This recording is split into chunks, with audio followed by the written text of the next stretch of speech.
O martelo do juiz bateu com força na mesa de madeira antiga do Tribunal de Lisboa. Tiago Santos empalideceu visivelmente, os seus olhos outrora cheios de arrogância agora cheios de incredulidade ao ouvir a sentença de 2 anos de prisão suspensa e uma indenização de 50.000 euros. Para mim, Alexandre Mendes, aquele momento não trouxe a euforia esperada, mas sim um vazio profundo, o peso de todas as noites em que chorei sozinho por causa do bullying que durou anos e da forma como me tentaram culpar por tudo. Como é que chegámos aqui? Tudo começou numa tarde chuvosa de outono quando eu tinha 16 anos no liceu em Lisboa. Eu era o rapaz calado que gostava de livros e de arte e que um dia, num momento de confiança com um amigo, admiti que gostava de rapazes. A notícia espalhou-se como fogo. Tiago, capitão da equipa de futebol popular da turma, decidiu que eu era o alvo perfeito. Olha o paneleiro, gritava ele nos corredores empurrando-me contra os cacifros. Os outros riam, alguns filmavam com os telemóveis. No início tentei ignorar, mas o assédio crescia, mensagens anónimas no Instagram a insultar-me, rumores de que eu tentava seduzir os colegas no balneário. A minha mãe, uma mulher tradicional do Alentejo que se mudara para a capital ao descobrir, chorou e disse-me para parar com aquelas ideias que a família ia sofrer. O meu pai calava-se, mas o olhar de decepção era pior que palavras. Eu sentia-me preso entre o medo da sociedade e o amor que não podia negar a mim mesmo. Um dia, após uma humilhação pública na cantina, confrontei Tiago. "Por que fazes isto?" perguntei com a voz a tremer. Ele riu-se na minha cara. "Porque tipos como tu não pertencem aqui. És uma vergonha." Aquela noite pensei em acabar com tudo. Mas algo dentro de mim resistiu. Anos depois, quando tentei reconstruir a vida como designer gráfico, Tiago reapareceu nas redes sociais espalhando que eu o assediava, que inventava histórias para me fazer de vítima. Perdi um emprego por causa disso. Foi aí que decidi processá-lo. O julgamento durou meses, com testemunhas a revelarem as mensagens antigas, os vídeos. Amigos que me traíram agora tinham de escolher lados. A minha irmã mais nova, a única que me apoiava, sussurrava-me ao telefone: "Não desistas, Alex", mas a minha mãe ligava todas as noites a implorar que retirasse a queixa. "És meu filho, mas estás a destruir a família", dizia ela com a voz quebrada. Eu ficava horas acordado questionando se a justiça valia o preço de perder tudo o que me restava. No dia da sentença, a sala estava silenciosa. O juiz leu o verdito com voz firme. Tiago Santos é considerado culpado de assédio moral agravado por motivação homofóbica e de difamação. Deve pagar a indenização e apresentar desculpas públicas. Tiago levantou-se a gritar: "Isto é uma injustiça, ele é que me provocou." Mas o juiz ignorou. Eu olhei para a minha família. O meu pai virou a cara. A minha mãe chorava baixinho. E naquele momento percebi que a vitória tinha um sabor amargo. Saí do tribunal com as pernas fracas, mas com a cabeça erguida. O sol de Lisboa batia forte na rua. Rafael, meu amigo de longa data, esperava-me à porta. Ele abraçou-me sem dizer nada. "Vamos para casa", disse ele finalmente. Mas eu sabia que a casa nunca mais seria a mesma. As semanas seguintes foram um turbilhão. Tiago apelou da sentença, mas o processo continuou. A imprensa local pegou no caso, chamando-lhe o julgamento do bullying gay. Eu recebia mensagens de apoio de desconhecidos, mas também ameaças de antigos colegas. Uma noite o meu pai apareceu em minha casa em Lisboa. Ele nunca tinha vindo antes. Sentou-se na cozinha e disse-me com voz rouca: "Filho, eu não concordo com o que és, mas não posso ver-te sofrer assim. Ainda assim, se continuas com isto, perdes-nos." Eu senti o peito apertar. Era o ultimato que eu temia. Respondi com calma: "Pai, eu não escolhi ser quem sou. Escolhi não me calar mais." Ele saiu batendo a porta. A minha mãe deixou de atender as minhas chamadas. A pressão familiar pesava mais que qualquer insulto de Tiago. Eu passava noites em claro revivendo cada humilhação, cada olhar de desprezo. Questionava-me se tinha feito a escolha certa. Talvez perdoar tivesse sido mais fácil. Mas cada vez que fechava os olhos via o rosto de Tiago a rir-se de mim na escola e sabia que não podia voltar atrás. Rafael tentava ajudar. Ele cozinhava para mim, ouvia as minhas dúvidas intermináveis. "És forte, Alex", dizia ele. Mas eu sentia-me fraco. A decisão de processar Tiago tinha aberto feridas que eu pensava cicatrizadas. No final do mês recebi a primeira parcela da indenização. O dinheiro estava lá, mas não apagava nada. Decidi doar parte para uma associação de apoio a jovens LGBT. Talvez assim o sofrimento tivesse algum sentido. O processo continuava e o segundo julgamento aproximava-se. Eu preparava-me para testemunhar novamente. Desta vez sem medo. Porque depois de anos a ser a vítima eu finalmente escolhia ser o homem que enfrentava as consequências das suas escolhas. O segundo dia de audiências começou cedo. O tribunal estava mais cheio do que nunca. Jornalistas com blocos e câmaras esperavam no corredor. Eu entrei com Rafael ao meu lado. Ele apertou a minha mão discretamente. Não estás sozinho, sussurrou. Dentro da sala Tiago já estava sentado com o seu advogado, um homem de fato caro que olhava para mim com desprezo. O juiz chamou a primeira testemunha. Era o meu antigo amigo de escola Pedro. Ele tinha sido o único que me defendia na altura. Mas agora hesitava. Quando lhe perguntaram sobre as agressões ele baixou os olhos. Sim, vi algumas coisas, mas não sei se eram tão graves. Tiago pagou-lhe para mentir, eu tinha certeza. A traição doeu mais que qualquer soco. O meu advogado mostrou as mensagens antigas onde Pedro me consolava. Pedro curou, mas manteve a versão. Eu senti raiva, mas também pena dele. Ele também tinha medo. Depois foi a vez da minha mãe. Ela entrou pálida. O juiz perguntou-lhe sobre o meu sofrimento em casa. Ela olhou para mim com lágrimas. O meu filho sempre foi sensível, disse ela.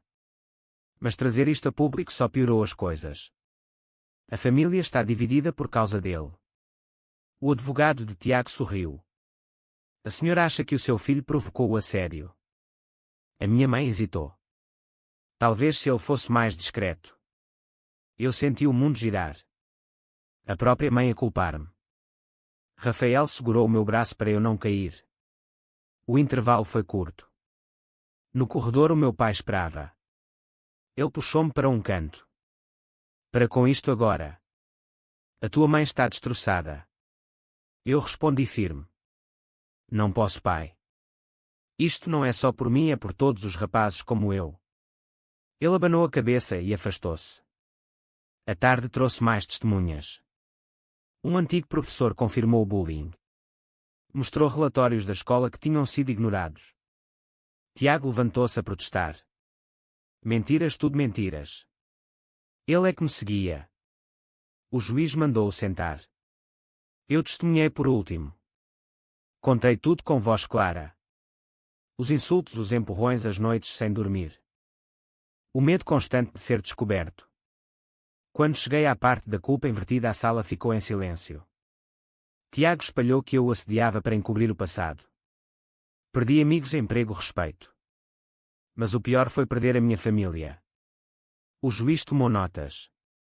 O dia terminou com tensão. Rafael levou-me para casa. No carro ele disse: Fizeste bem em falar. Mas eu duvidava. A noite foi longa. Sonhei com a escola, com Tiago a rir. Acordei suado. Rafael estava lá. Ele abraçou-me. Amanhã é outro dia. As semanas passaram com mais audiências. Cada uma revelava uma camada nova de dor. Um colega de Tiago confessou que o ajudava por medo. Outro disse que Tiago o ameaçava.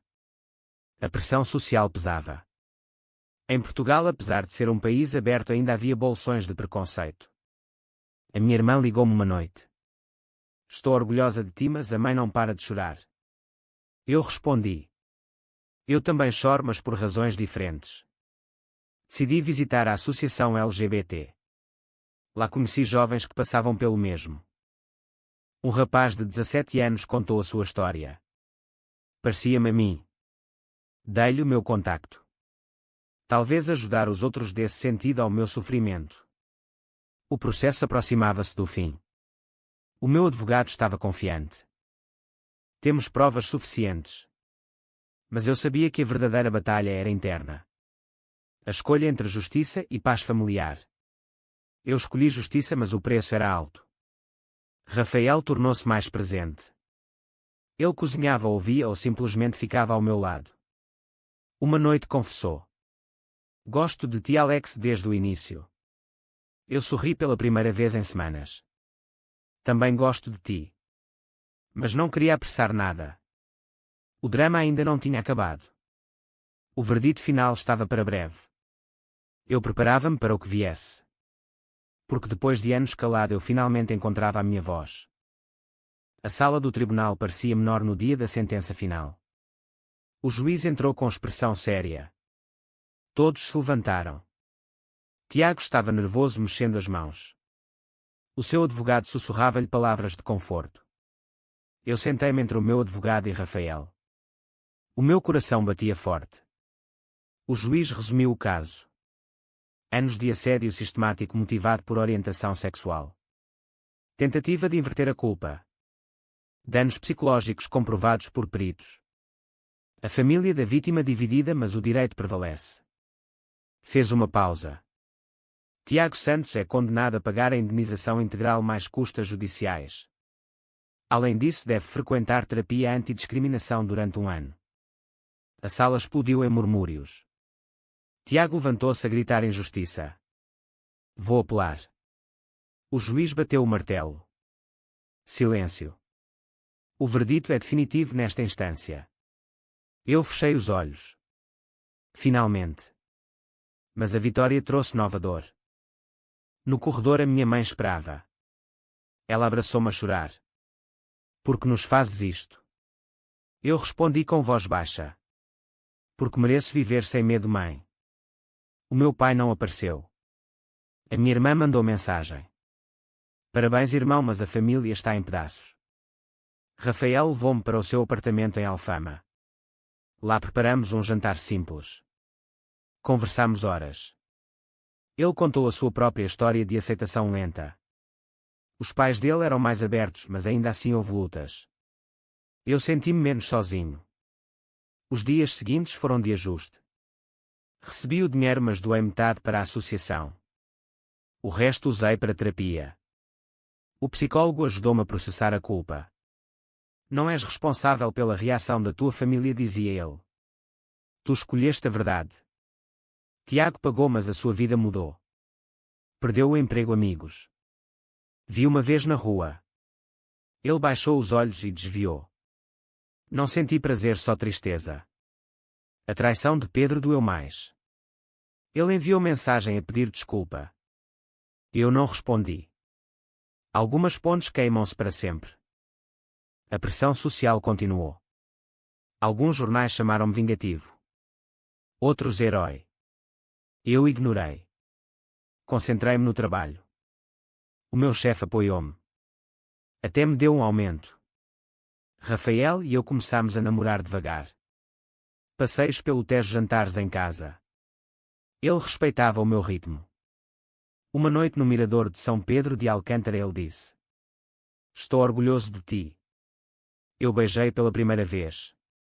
Foi suave, terno. O primeiro momento de felicidade pura em anos. Mas a família ainda pesava. A minha mãe ligava de vez em quando. Conversas curtas, tensas. Teu pai não quer falar de ti. Eu respondia. Diz-lhe que o amo mesmo assim. A minha irmã visitou-me uma vez. Trouxe fotos da família. Vê como estamos todos tristes sem ti. Eu mostrei-lhe as minhas cicatrizes emocionais. Ela chorou. Não sei quem tem razão. Eu respondi. Talvez ninguém. A vida é feita de escolhas e consequências. O outono chegou. O julgamento tinha terminado há 3 meses. Eu sentia-me mais forte. Comecei a voluntariar na associação. Ajudava jovens a contar as suas histórias. Um deles lembrou-me de mim. Dei-lhe o mesmo conselho que gostaria de ter ouvido. Não te cales. Mas escolhe bem as batalhas. Rafael apoiava tudo. Ele tornava-se o meu porto seguro.